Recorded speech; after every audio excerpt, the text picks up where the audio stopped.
Abraham, the first Jew that brought out the concept of a Jehovah, wasn't even born.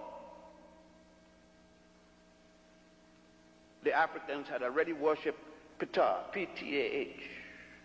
Amin-Ra. You still say Amin at the end of each prayer, and they told you it means so be it. That's a lie. Amin was the god of the north. God Amin with God Ra, and called Amin-Ra. Thousands of years before there was a Jehovah, Jesus, or Allah. Muhammad ibn Abdullah wasn't born until 570 of the Christian era. Pontius and Botius that started Christianity wasn't born until 50 AD. According to the story. And Abraham, who started the concept of a God named Jehovah, and Adam and Eve's story, wasn't born until 1760 BC. The Africans of Egypt and Ethiopia and Nubia were already in their 13th dynastic period. No different than the lie they told us that the Jews built the pyramids. Which one? The little one in their bathtub? There are 72 pyramids throughout Egypt. The first one was designed, engineered, and built by the multi-genius first one known in the world, Imhotep. That was the 3rd dynasty.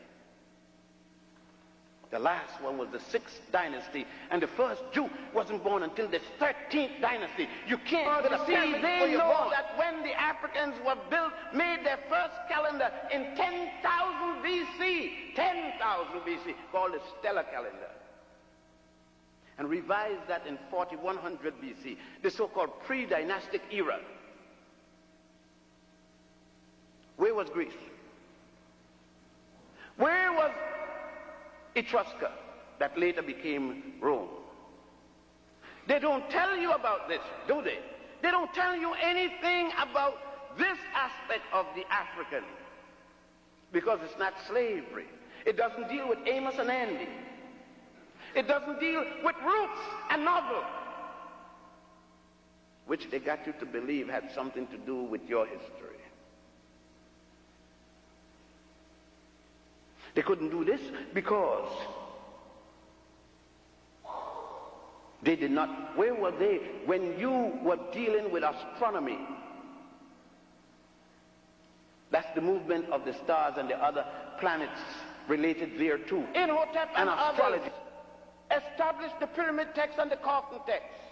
When you go to a place called Aswan and you see how the Africans, your ancestors, dug those marble obelisks. And when you go, you'll always they tell you in school, and they read the beautiful love story about the Majahara who built his palace for his most beloved wife, the Taj Mahal. They didn't stop to tell you that thousands of years before that, a pharaoh by the name of Ramesses II not only built a temple out of hewn rock bigger than this place, along with one for his most beautiful and most precious wife, Nefertara. Don't mix her up with Nefertiti. Nefertiti was the wife of Amenhotep IV, who changed his name to Akhenaten. That's the 18th dynasty. I am talking about Nefertara, the wife of Ramesses II. That is the 19th dynasty. No mention about that, because they can't tell you African men did anything good for African women, much less to mention pharaohs and queens. Yet the evidence is still there. You go to Ethiopia, the place called Lalibela, and you see the rock-hewn temples, the rock-hewn churches in the side of mountain, down in the ground, engineering thousands of years before any country existed in all of Europe. I'm not to speak about it. All I say to you is check me out. Check these things out for yourself. Go and see them, read about them, research about them.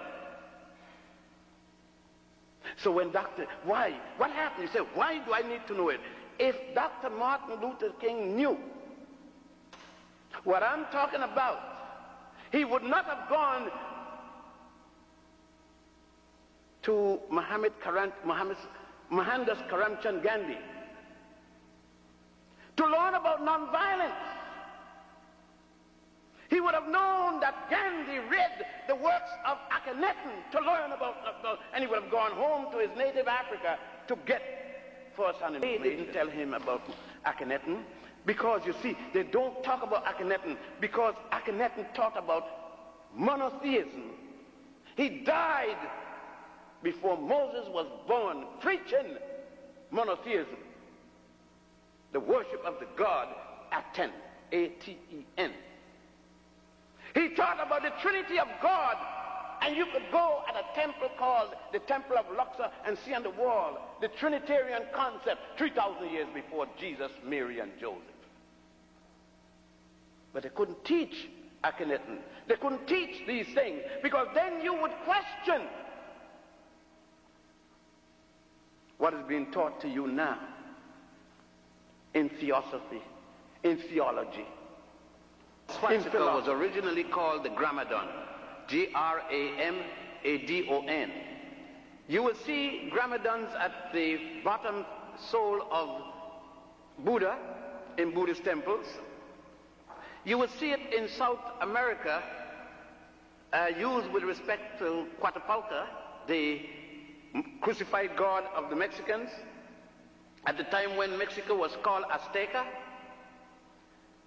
You would also see it all over Egypt, Ethiopia, and Sudan. It goes back to about 1400 BC in the Nile Valley, and it was used as a symbol of peace. What Hitler did was to adopt it. The Germans under Kaiser Wilhelm and Otto von Bismarck captured what was then Togo. At a time when the other European powers and Great Britain, with the help of the United States, was conquering all of Africa, from 1830, when France invaded Ceuta, to 1884, when they took almost all of the lands on the coast and gave Congo to Leopold II.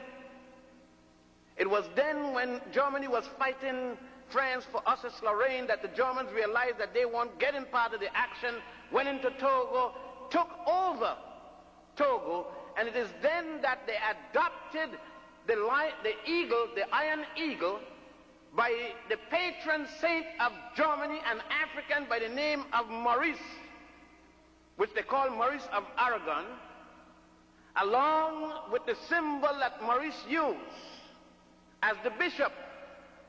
You would notice if you go to the Museum of Natural History in New York, you would see a Togolese garment from the 14th century with the Gramadon and the Iron Cross and the eagle, which the German adopted from their colonial underlings, the Togolese, and that's where it came from.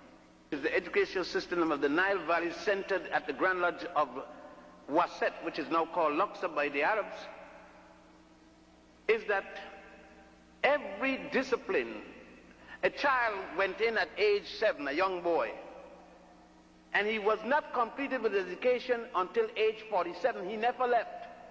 It took 40 years to train an educated man who left with the title priest. So within that 40 years, he learned everything there was.